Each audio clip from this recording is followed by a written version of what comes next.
Greetings. What's up, man? Hello, 2026. Oh, that's right. It's the first podcast of the year. Oh, my God. Yeah. Well, we have a big one here. We're going to talk about this one's going to be a teardown of the Pittsburgh Post-Gazette. Oh, They announced that they are closing in May. ouch. And yeah, painful. So it's funny when I heard the news a few days ago. I know you and I were chatting, and we were thinking, okay, maybe we should take a look and see if there's anything that we would do differently. And I know you went through it, but when I went through it, I couldn't believe the number of things that were just, how do I say it, wrong, that were just destroying the visitor experience. So Yeah. let's get into it. Welcome to the Paywall Podcast, where we discuss paywalls and paywall strategies for news and magazine publishers. This episode of the Paywall Podcast is brought to you by Leaky Paywall. Leaky Paywall is the most flexible WordPress subscription platform. Find out more at leakypaywall.com. And now for today's episode.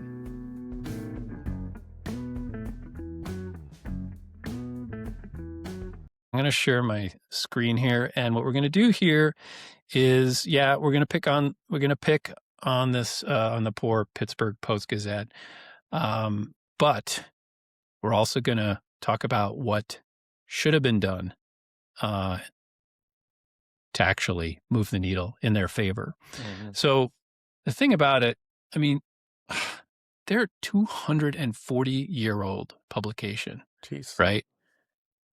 They're the number one news publisher in Pittsburgh. And it's, Pittsburgh has, the trading area is like 2.4 million residents or something like that. And the bottom line is, when we go through this teardown, you're going to see that they kind of treated their visitors and readers like enemies. And I don't say that lightly. It was really hard to go through the site. I actually went through a paid subscription on the site just to experience that.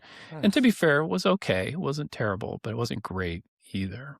But there are things on here that are obvious, and there's some things on here that are really subtle, but are absolutely operationally destroying them and confusing their readers. So what do you say? Should we jump into it? Let's do it. Okay.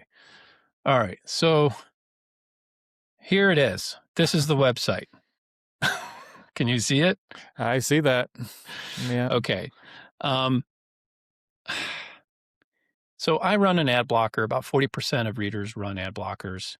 And you know what? Before I even get into the tactics of this, I just got to say something. One of the questions you might be thinking is like, well, like what should the Post expectations be for reader revenue? And with a 2.4 million residential area, we have some data from Statista that looks at different publishers across the United States, what their the geographic area is size-wise, and it breaks down how many print and digital subscribers that they have. And we come up, if we do an average across a bunch of different markets, some really big markets like LA, but some smaller markets like Little Rock. And we see that on average, they're doing about 5%, over 5% of the residents are paid subscribers. 5% is like, if you're doing a decent job and you're the leader in a city, like, you should be hitting 5%. And if you look at through the numbers, you can see that some of them are doing a better job and going higher. This data is about a year plus old. I mean, Baton Rouge, they're creeping up on 10% conversion, right? As far as, population that subscribes. So they're really embracing their readers as community, as members in this community. This is not what's happening in Pittsburgh. Okay. So if I go back to 2.4 million, if they were to charge $10 a month and they get 5% of their population to subscribe, that's a $14 million a year income stream at 5%. At 10% is $28 million per year. And they could do it. And we're gonna talk about how. Are you Now, suggesting an acquisition that we should? sure. Do you see an opportunity, Pete? I do. Not interested in being a publisher, but if you're listening to this and you're rebooting the Pittsburgh area, let's have a chat, because we can certainly help on some fronts. Okay. Where was I? All right. So let's get a little bit more into the tactics. I mean, they had a chance to build a nice moat. I'm not sure. Well, I know why it happened. And there are a lot of operational things in the back end and that we know about, that we don't know about. And I'm not really here to talk about that. I'm here to talk about, as a paid subscriber, which I became, like, what do we see on the front end that can be improved? Okay. First thing here is ad blocker. Okay, 40% of people do have ad blockers running. Why would you annoy them right off the bat? If I'm blocking ads, okay, I'm blocking. I don't want to see ads. They're not going to work for me, right? So just let me through without having to figure out how to get past this, right? So when I say, like, treating readers as kind of the enemy, this is what I mean, right? Okay, so now what do you got to do to relinquish your ad blocker? You got to click on this thing and you got to say, okay, well, we're not going to block for this website. We're going to hit refresh, and now we're in to the site. Okay, And so it's like come the ads. it's like here come the ads, right? Yeah, and to be fair, like, this layout, this is fine, right? It's a news style layout. Seems pretty well organized. It on the surface, the design is pretty good. But when you start, like, actually digging in, it starts to get intense. Okay. So let's go, and I don't think I'm logged in here. I'm going to go in and look at an article. What happens? Right away. Hit with 8 weeks for 99 cents. Ouch. I mean, how do I know I want to pay? Right. It's just, this is tough, right? This is tough to swallow. And if you're doing 8 weeks for 99 cents, you might as well, if you're going to block all content, you might as well do a free registration and at least collect the email address in exchange for, a couple of more articles, because this is just, first of all, Right. if someone does happen to sign up for this trial, you're already losing money on the credit card transaction fee. It's like 70% of it's going to the credit card vendor. So you made your 30 cents or whatever from this subscriber, and it's a difficult task at that point to then get them to level up to a paid plan without giving much tasting. So so the profits are terrible here. Mm-hmm. Secondly, it cheapens the whole brand. 99 cents. Are you kidding me? Like I see these 99-cent promotions, and I know you're probably more pissed off about it than I am, but they do devalue the content, right? Yeah. That's just don't do it, right? Give away time, not money. Like, give away, pay for the full month, but get 3 months instead of 99 cents. It's like an impulsive thing, I think, for publishers in print, because they're so used to that,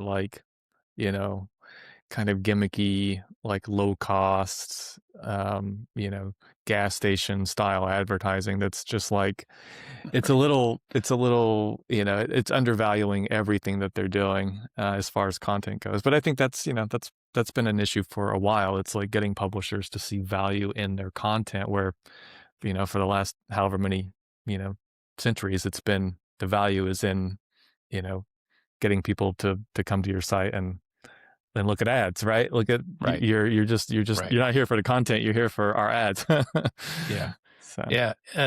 is true with a lot of publishers. And, and then the third thing is, you have the instant pop-up, like, pay now. I'm not ready to get married yet. It's too cheap. It cheapens the brand. There's no money in it, right? If it's a Stripe transaction, Stripe takes 50 cents per transaction plus their 3% or whatever. And so you've just blown out all profits. And but the biggest crime is what you mentioned earlier. It's the opportunity to grab an email address. and say, hey, if you register, I'm okay with hard walls. They got a brand, right? Like people know who they are. They got trust. But hard wall everything to keep AI out. Okay, that's a big part of it. But ask for an email registration to get to that article, build that email list like crazy, right? And then all the newsletters get, grow and grow and grow in size, swarms traffic back. Sponsors love big newsletters. I mean, if we do the math, right? So 2.4 million population should result at about let's say 15 or 20% newsletter conversion, which would be likely. You're talking 300 to 400,000 email addresses that you should have. And if you do the free registration here, then yeah, you would be building that list very quickly. And do sponsors want to get in front of 300 or 400,000 local, or people that are interested in Pittsburgh? Yeah, I think so. Mm-hmm. But before we get into that, let me jump to, because we're talking about newsletters. So the other thing I did, I was like, okay, I don't want to do this. So I'm going to go back to the homepage here. And I'm like, maybe I can get on their newsletter, see what their newsletters look like, right? Now, as a resident, I probably want to be on the newsletter. So I went looking, and I found this button here. I think it says newsletters, right? So when I click it, I get a login screen. What? That's what I said. I was like, what is happening here? I'm so sorry, but this is a disaster. Just at the very least, have an email field and just let people put their email in and click. Right? If you're going to do a pop-up, just make it easy. So the idea is, though, put a registration, put this kind of thing, but a registration where that 99-cent offer is. So This was a huge mess. I don't know how they're building their newsletter, but I mean, we've talked about this in previous episodes. If you're not building your newsletter, you're not going to grow paid subscriptions. Bottom line. I mean, you will, but not as fast. Yeah. Not nearly as fast. Right. Okay. So that kind of was driving me a little bananas. All right. Okay. So, they're gating. It's funny. It's like, this is the first publisher I've seen gating top of funnel, right? So if you look at from an internet marketing, it's like top of funnel is do everything you possibly can to reduce the friction to grab that email address. And they're doing the opposite. They're gating the top of funnel of the leads that come in that hopefully they turn into paid subscribers and maybe buy other products or join events or whatever. It's just the whole thing is insane to me. Okay. All right. Let's talk a little bit about something else that's super, I'm going to use the word bad. And this is the subscriptions. They are running 3 different subscription platforms here. And this has got to be causing an operational collision. And it's certainly causing subscriber confusion, right? So I'm going to go find their subscribe button, which is over here. And I get this. Now, speaking of collisions, their ad network here is overlaying their subscription cards. So these two systems are separate. They're not talking to each other. There's, there needs to be you need to get rid of this ad here. But back to subscriptions, you got 2 options. You got digital subscription and you got the digital and Sunday subscription. Now, if I go to digital subscription, I get this pop up. This is what I went through. I went through a digital subscription. It's a little funky. It's a little clunky. It's, it did work though. And I got in and I was able to access content. So that was fine. Okay. But if I go to this print digital combo, I'm all of a sudden on FormStack. Right? Wow. This is a whole different platform. Right? Right. So now they're managing. First, I'm confused as a subscriber because I don't know what FormStack. If I'm just Pete interested in subscribing, what is FormStack? Why am I here? And have they been hacked? I mean, right. It really? does look a bit. Yeah, it's strange. Yeah. It's strange. And you don't want strangeness as a friction point in somebody who's going to pull out a credit card. Like that's Right. a conversion killer right there. So this is obviously going into a circulation management situation. We know that. But this is a whole separate operation. So, like what happens, like okay, I'm creating an account here and I'm creating an account, a different account in digital. And how does the print get access to digital? Also, you have all these challenges. They have just pure login challenges with two separate systems. But now it gets worse, Tyler. This is absolutely bananas. And so I was poking around. I'm like, all right, what else they got? Well, remember how I mentioned that they're 240 years old, right? They've been Right. publishing content. So what do they have? They got archives. I mean, we're talking juicy pile of gold archives from 240 years ago. If I'm a paid subscriber, and I get access to these old archives, and I'm a resident, I love Pittsburgh, whatever. Yeah, this would be amazing to look 100 years ago, 200 years ago, right? Yeah. But what man. happens when George I hit Washington archives? time? Yeah, George, right. It's way back. Look at Oh, this. wow. Okay. I went to newspapers.com. Newspapers.com is ingesting their content and they're getting pennies on the dollar for access here. So this is another login system and it's not even controlled by right. the Post. Yeah, they're not even controlling their own archive. And so therefore they're not even benefiting from the 200 plus years of content that they have available that right. newspapers.com is, obviously they're pulling it from their old PDFs or whatever. So, and especially in the age of AI, this stuff can be converted, into PDFs and even into readable articles. Right. So there's lots of gold here that's probably converting at the same rate of Google ads. So, and there's no social sharing happening here. This is, there's little SEO value for what's left of SEO. It's just a whole different. So if I buy a subscription here, then I need to buy a digital subscription, or do I need to buy a print and digital? Do I need 2 subscriptions at least to get everything? Right? Boy, that gets messy. Yeah. This is a problem, and it's pretty clear. And the tragedy is that this is gold. This is a pile of content gold. If you bring it over on the main site and you gate it appropriately and you make it part of a single subscription where you get everything, one subscription, get it all. Maybe you opt out of print if you don't want print. Now they're only running 2 days a week now. They went from weekly or daily to 2 days a week.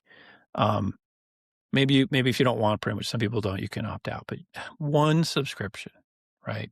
They have 3. It's crazy. Okay.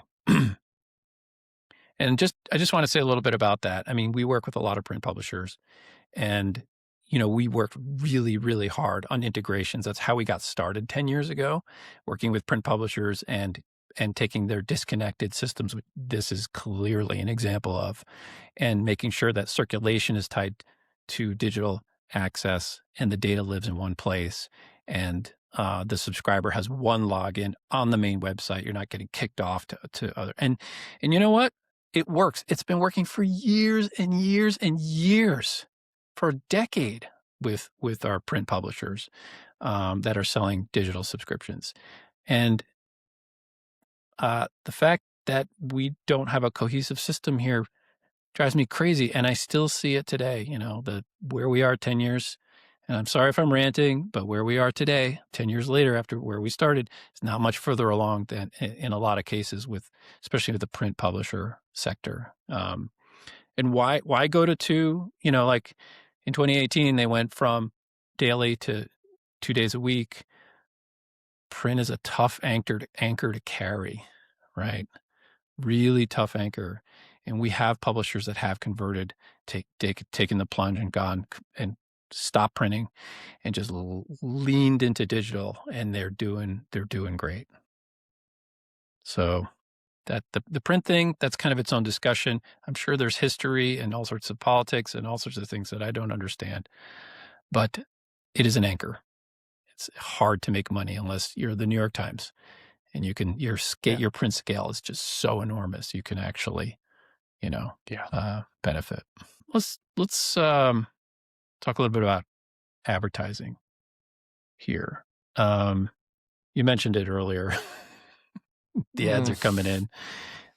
Is it me, or are these ads off point? This one seems better, hiring Pittsburgh, but this one, Yeah, I mean they're not too bad. There's just a lot of them, and I don't think these are in-house ads. They might be running through the Google Ad Manager system. It's not this one's Google clear to me. here. Yeah, but it could be through Google Ad Manager. I don't know, but it's a lot. There's a lot of ads going on here, and I know that from working with publishers with millions of page views per month, that even with that many Google ads on their site, it's not worth the amount of money that you bring from it to just completely destroy the experience for, a potential, paid subscriber, which I guess in this case, since it's not, the focus is not really on getting paid subscribers into a funnel, then I guess, let's go ahead and, just flood the site with ads, right? It's like the goal here is clear, right? It's like eyeballs. We're still in the eyeballs game, which, that game is, I think, long gone, even for some of the biggest, highest traffic, websites. Yeah. Millions of page views don't convert like they used to. No, absolutely not. Yeah.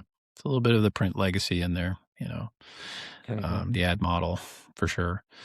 Last thing I'll just poke at is event calendar. There is an event calendar here. I challenge you to find it. We know that a good local calendar is a good source of SEO and engagement and such. And they should have an AI powered event calendar. And if you're thinking about it, go to ripe with events. Go to localcalendar.ai, which is our take on the solution. Check it out.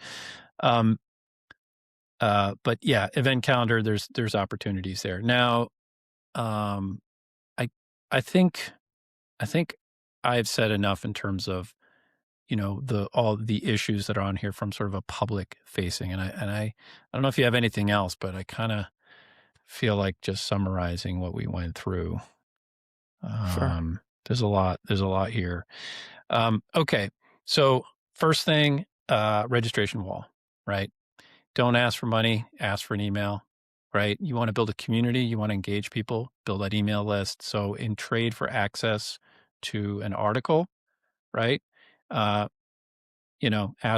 for an email. Don't ask for money. Just get an email, get them registered, get them on your newsletter, and swell that newsletter list. Because right now, most publishers are saying, "Hey, please join our newsletter," but that's really wrong today. You can't do that. You have your superpower as a publisher is you have content and you have an audience. Those are really your two superpowers. You have great content.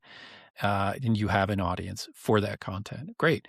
So if you draw a line in the sand on your content, you say, look, here's a very hard line, but it's an easy line. You just need to drop an email address and then you can get access to more content, and you get our newsletter, by the way. Guess what happens? 20% of people convert instead of 3% or whatever the newsletter pop-up metric is. So that's number one. Stop with this, like, take my money right away before you have built that relationship. The newsletter then becomes a value piece to keep the person, interested on the content and what's happening. And if they click and go to the site to see more, then they get the upgrade messages, and it's time to pay, right? So that's one thing. And please don't ever charge 99 cents for a month of access.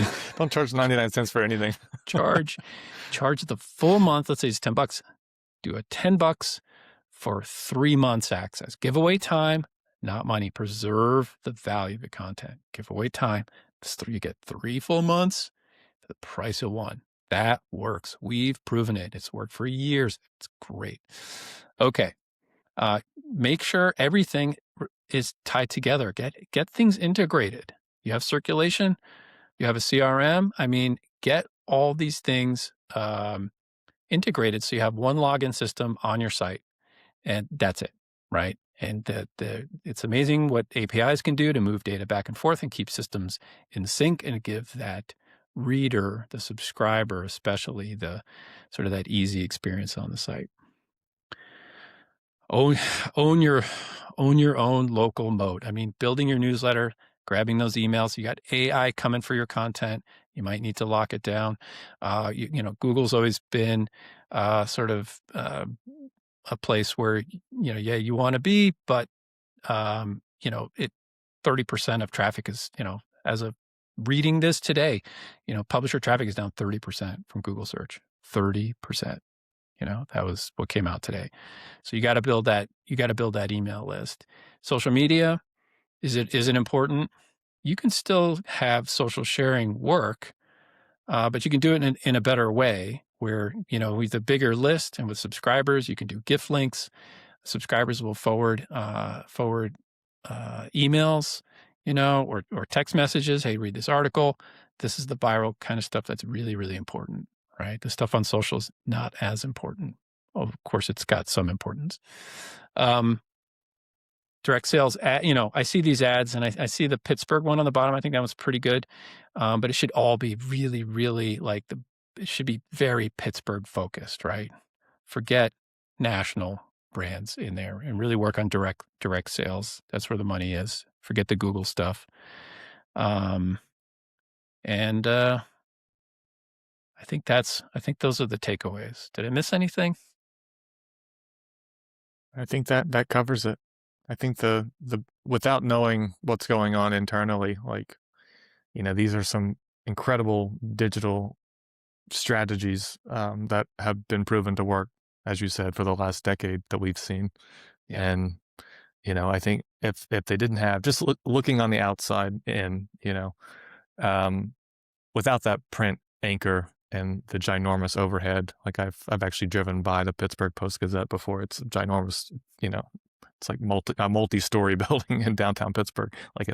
I'm sure there's ginormous overhead with what they're currently doing. So it's like, if this digital strategy is not in line, I can only imagine what the print side looks like.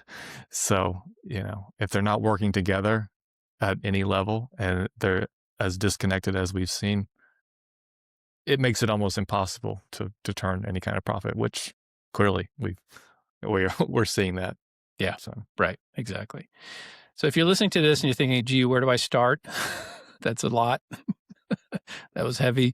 What I would say is go to your own website, go in, fire up an incognito browser, and then count how many pop-ups you're delivering before you can actually read content, or can you actually get to a piece of content. That if you have more than one pop-up, you got some work to do. I'd say that would be a good place to start. All right, Tyler. Thanks, man. Yeah. Till next time. Catch you all later.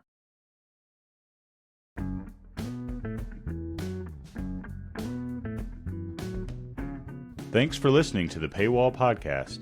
If you'd like to get in touch to discuss subscription strategy, go to leakypaywall.com. See you next time.